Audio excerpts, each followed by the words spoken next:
David got arrested, y'all. A major story involving Gen Z singer David is blowing up across the internet right now after news broke that the 21-year-old artist was arrested in connection with the passing of Celeste Rivas Hernandez. The case has shocked fans and quickly spread across social media, with people reacting in real time to the headlines and the disturbing details that have come out so far. As expected, the internet has a lot to say, and reactions are all over the place right now. Some people are stunned, some are asking questions, and others are trying to make sense of how a rising music star could end up connected to a case like this. So in this video, we are going to take a look at some of the breakdowns and reactions people online are posting as this story continues to unfold. And I'm not a lawyer, and this video is going to prove why I'm not, because I have some questions about this arrest.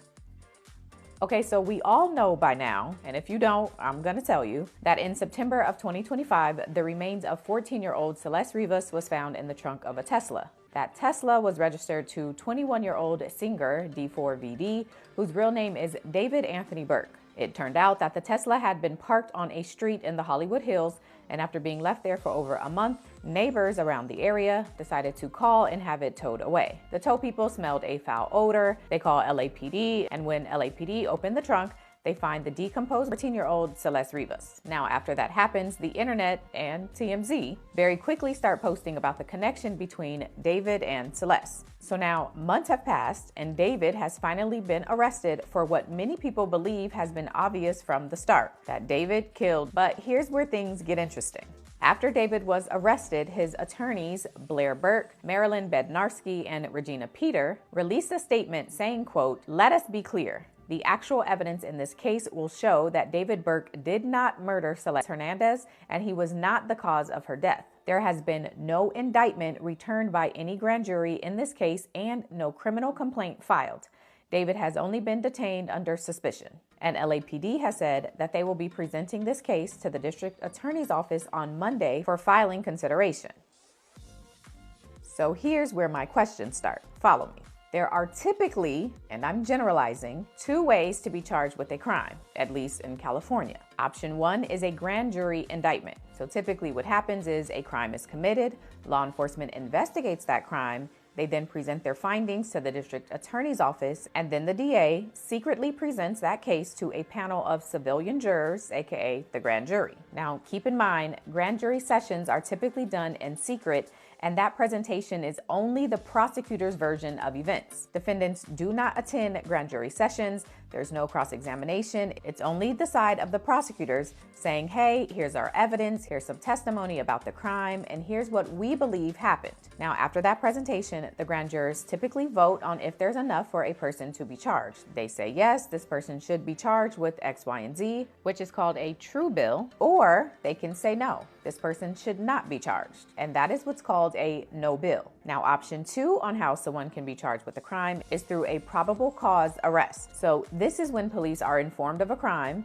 and through their investigation and the evidence they collect, they are able to get a probable cause arrest warrant from a judge, which then allows them to go and arrest someone without an indictment. However, after that arrest is made, the district attorney typically has a limited amount of time to decide if they will in fact be charging that person or not. Okay, so the problem with this case is that it seems that both options were being used. Although grand jury sessions are supposed to be secret, we know that a grand jury convened back in November of 2025 on this case, and how we know that is through TMZ and all of the publicity surrounding this case. But we also know that because David's parents, as well as his younger brother Caleb, were all subpoenaed to testify in that grand jury session. It turns out they didn't want to testify, and so they filed a writ of habeas corpus asking the state of Texas, which is where they live, to step in and deny California's subpoena of them. And since the habeas corpus filing is public, we got all the details about this grand jury session and that it was actually happening. Now, spoiler alert, there ended up being a hearing regarding that writ of habeas corpus, and California prosecutors, California law enforcement, the family members and their lawyers, and a Texas judge all attended this hearing. After everybody argued their side, the Texas judge denied the writ of habeas corpus and ordered that the family did have to fly to California to testify in this session. So I say all of that to say there was in fact a grand jury session for this case. So the question is, did the session end and there was a no bill, like the grand juror said there's not enough evidence against him? Or Did the prosecutors not ask the grand jurors for an indictment? Because that was never really their point. Stay with me.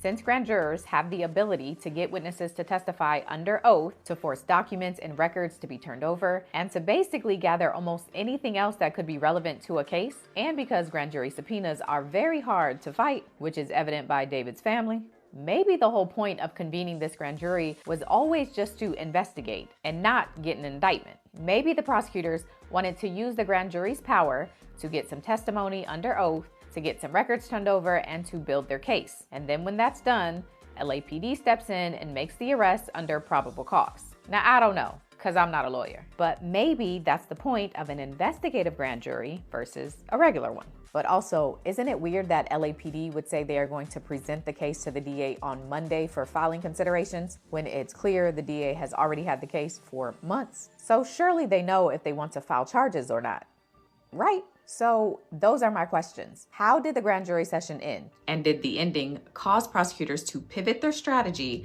and charge David through this probable cause arrest warrant route instead of the grand jury indictment route? And since they're clearly now going this probable cause arrest warrant route, are we going to have a probable cause hearing? Because those are public. So maybe this is all intentional. Maybe there was a strategy. Maybe something new came up. I don't know, child. I guess we will see what the DA says on Monday. What y'all think? And any California lawyers in here can tell me what they think, because I'm curious.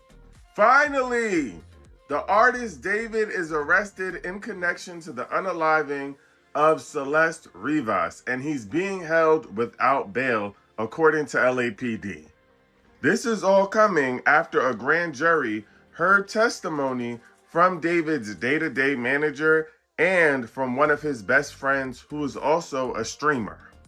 For those of you who don't know the backstory, David was having an inappropriate relationship with Celeste Rivas, who was 14 at the time. Mind you, David is 21. And in 2025, Celeste Rivas' body was found in the back of a Tesla decomposing when they found out that the Tesla belonged to the person that she called her boyfriend, David. And when her body was found, the authorities said that she had a tattoo on her index finger that said, "Shh." And guess who had a matching tattoo? David. And now it seems like the grand jury feels like they have enough evidence for David to be indicted, as he should be. Y'all, David was arrested. David, the singer, remember the little girl, 14-year-old girl who was found dismembered in his trunk of his Tesla like last summer? After all these damn months, apparently David is under arrest. We knew there was a grand jury that was out. TMZ broke that. But I didn't get any inkling that they had actually come to a resolution. It seemed like they were fishing. But what's interesting about this news is that, according to ABC, he's been arrested in connection with her death. That ain't the same as being arrested for murdering her. It could be arrested for facilitating a minor with drugs, arrested for, I don't know, right? But in connection. But then, while I'm thinking that, the court, apparently he has a no bail hold. No bail is interesting because you're entitled to bail in California absent extraordinary circumstances. And if your charge was less than murder, you probably would have bail set. But there's no bail, meaning he can't bail out this weekend. He can't bail out. He has to be in jail today and have to have him in court by Monday. Because you have to be in court within 48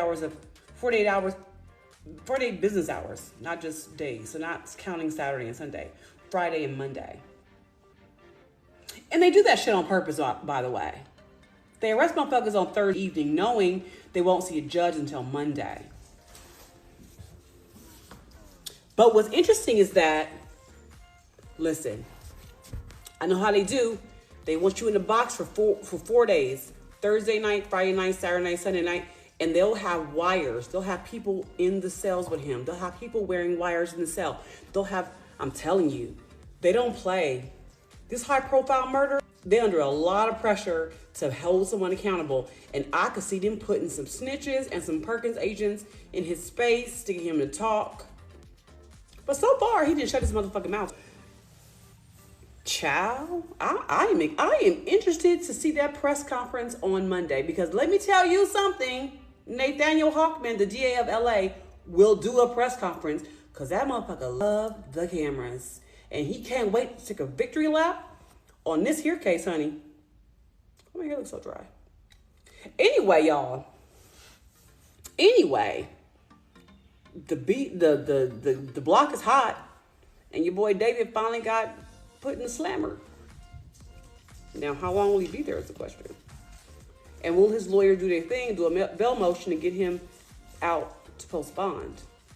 We shall see.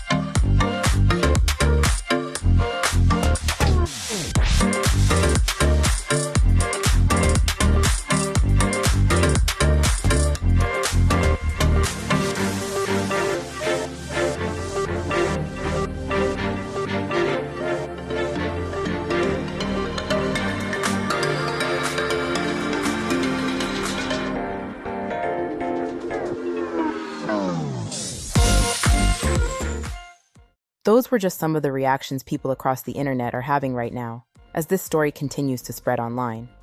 As of now, the case is still developing, and many questions remain unanswered, which is why the conversation online is getting more intense by the day. Situations like this tend to spark a lot of opinions, theories, and debates across social media. What are your thoughts on the reactions people are having to this story? Let me know in the comments below. If you enjoy videos that highlight viral conversations happening across the internet, make sure to like, comment, share, and subscribe so you don't miss the next one. Thanks for watching. I'll see you on the next video.